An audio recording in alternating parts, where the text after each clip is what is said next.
Heç kim bir gündə getmir əslində. Yavaş-yavaş uzaqlaşır.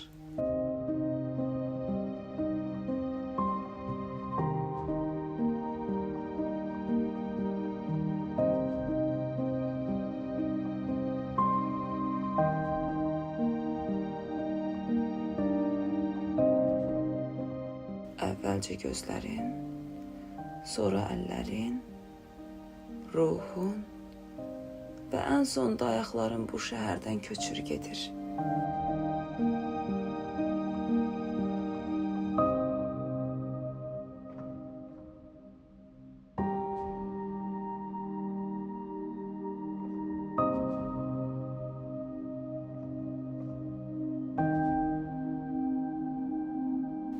İnsan bəzən qalmaq üçün yox, getmək üçün güclü olmalıdır.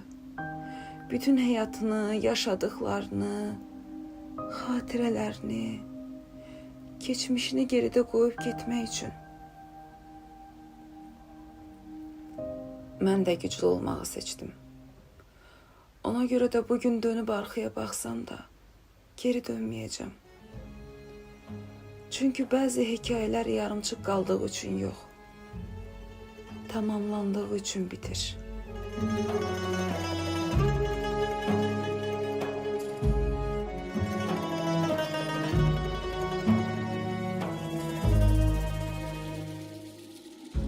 Sevdim seni deyə deyə, and içmişdi yerə göyə. Sevdim seni deyə deyə, and içmişdi yerə göyə.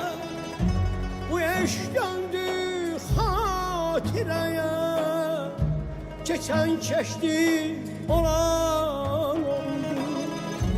Bu eşq döndü xatirəyə, keçən keçdi olan oldu.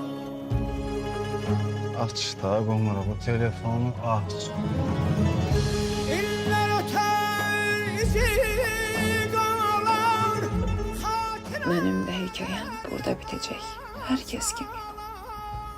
İndi yola düşəcək bu qatar, bəzən insanı bir şəhərdən başqa şəhərə yox, başqa ömür aparır. Başqa bir həyata, heç kimin olmadığı bir həyata.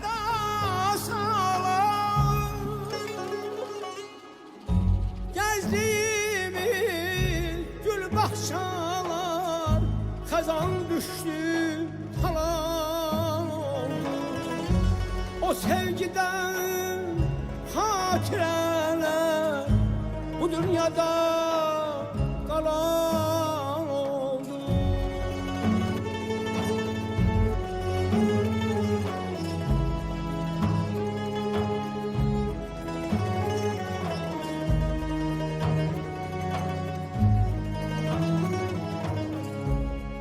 Nə səni sevən, nə də sevməyən.